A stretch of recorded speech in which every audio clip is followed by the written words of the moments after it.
Vijayawada highway వద్ద సిచ్యువేషన్కి సంబంధించి మా కరెస్పాండెంట్ లీలా అక్కడ నుంచి లైవ్ ద్వారా అప్డేట్స్ అందిస్తారు. లీలా, ఏంటి అక్కడ సిచ్యువేషన్? వాహనాల రద్దీకి సంబంధించి కావచ్చు, అధికారులు తీసుకుంటున్న చర్యలకు కావచ్చు, ఏంటి? నవీన్, మనం చూసుకోవచ్చు సంక్రాంతి పండగ సందర్భంగా విజయవాడ హైదరాబాద్ జాతీయ రహదారి ఏదైతే ఉందో ఆ ప్లేస్ అంతా కూడా పూర్తిగా ట్రాఫిక్తో సంబంధించింది. హైదరాబాద్లో నివసిస్తున్నటువంటి ఏపీ వాసులు ఎవరైతే ఉన్నారో వారందరూ కూడా సంక్రాంతి పండగ సందర్భంగా విజయవాడకు ప్రయాణమయ్యారు. అయితే చూడొచ్చు మనకి జాతీయ రహదారి ఏదైతే ఉందో అదంతా కూడా పూర్తిగా ట్రాఫిక్తో పూర్తిగా నిండిపోయి ఉంది. ఎక్కడికక్కడ కూడా పోలీసు అధికారులు మెయిన్ సెంటర్లు ఏవైతే ఉన్నాయో మెయిన్ సెంటర్ల వద్ద ఇద్దరు కానిస్టేబుల్ ఉన్నప్పటికీ కూడా ట్రాఫిక్ని కంట్రోల్ చేయడానికైతే మాత్రం వారికి పెద్ద టాస్క్గానే మారిందని తెలుస్తుంది. ఎందుకంటే సంక్రాంతి పండుగని పురస్కరించుకొని వచ్చే వాహనాలతో హైదరాబాద్ విజయవాడ జాతీయ రహదారి పూర్తిగా రద్దీగా మారిపోయింది. నవీన్, హైదరాబాద్లో నివసించే ఏపీ వాసులు స్వస్థలాలకు కారుల్లో ఇతర వాహనాల్లో కూడా పయనమయ్యారు. అయితే ఈ క్రమంలో మనం చూసుకుంటే కనుక ఇక్కడ మన మెయిన్ ఉన్నటువంటి ఏదైతే ఉందో ఇబ్రహీంపట్నం నందిగామ దగ్గర ఉన్నటువంటి టోల్ ప్లాజా, అలాగే విజయవాడకి హైదరాబాద్కి మధ్యలో ఉన్న 16 టోల్ ప్లాజాలు కూడా పూర్తిగా కూడా ఫుల్ నిండిపోయినటువంటి కార్లతో నిండిపోయినటువంటి పరిస్థితి.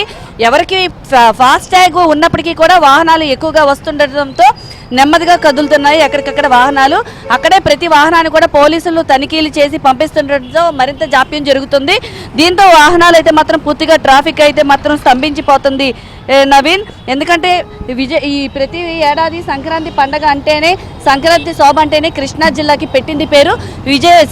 కృష్ణా జిల్లాలో ఖచ్చితంగా కోడి పందాలు, ఎడ్ల పోటీలు, అలాగే గంగిరెద్దులు ఇవన్నీ కూడా సందడి వాతావరణం నెలకొనాలంటే కృష్ణా జిల్లా మాత్రమే.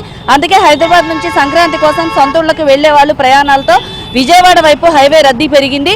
టోల్గేట్ల దగ్గర కూడా వాహనాలు భారీ ఎత్తున బారులు తీరాయి. శుక్రవారం నుంచి పండగ సెలవులు కావడంతో ప్రజలు పల్లెబాట పట్టారు. ఎందుకంటే ముఖ్యంగా ఏపీ వైపు వెళ్లే వాహనాలతో హైవే అంతా కూడా మీకు చూస్తున్నారు రద్దీ కనిపిస్తుంది. అలాగే హైదరాబాద్ సైడ్ కూడా మొత్తం చౌటప్పల్ ఆర్టీసీ బస్ స్టాండ్ ఇవన్నీ కూడా పూర్తిగా రద్దీమయమయ్యాయి. ఎక్కడికక్కడ పోలీసులు కూడా చర్యలు చేపట్టారు. ఇటు విజయవాడ చూస్తే కనుక మనం నందిగామ, అలాగే ఇటు చూస్తే గన్నవరం ఎయిర్పోర్ట్ వద్ద ఉన్నటువంటి టోల్ ప్లాజాల వద్ద కూడా విపరీతంగా రద్దీ పెరిగింది. మొత్తం మార్గ మధ్యంలోనే విజయవాడ మార్గంలోనే 10 టోల్ బూతులను కూడా తెరిచి వాహనాలు పంపిస్తున్నారు. ట్రాఫిక్ నిబంధనలు కూడా పాటిస్తూ నిదానంగా వెళ్లాలని వాహనదారులకు పోలీసులు సూచించడం అయితే జరుగుతుంది. ఎక్కడికక్కడ ట్రాఫిక్ స్తంభించకుండా పోలీసులు జాగ్రత్త చేపడుతున్నారు.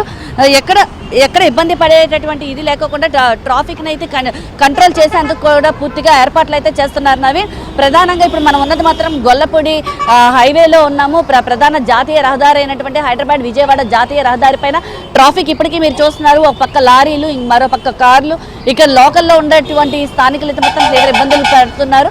ట్రాఫిక్ అయితే మాత్రం ఒక్కొక్క టోల్ గేట్ నుంచి బయటకు రావడానికి మినిమం 30 నిమిషాలు అయితే సమయం పడుతుంది నవీన్. 30 నిమిషాల సమయంలో టోల్ గేట్ దాటుతున్నారంతే. ఆ తర్వాత మళ్ళీ లోకల్గా ఏదైతే ఉందో విజయవాడలో సిటీలోకి ఎంటర్ అవ్వడానికి అయితే మాత్రం వాళ్ళు చుక్కలు చూస్తున్నారు. బస్టాండ్, ఆర్టీసీ బస్టాండ్ ఉన్నటువంటి ఫ్లైఓవర్ మొత్తం కూడా ట్రాఫిక్తో నిండిపోయి ఉంది నవీన్. ప్రజెంట్ అయితే విజయవాడలో ఉన్నటువంటి పరిస్థితి ఇది.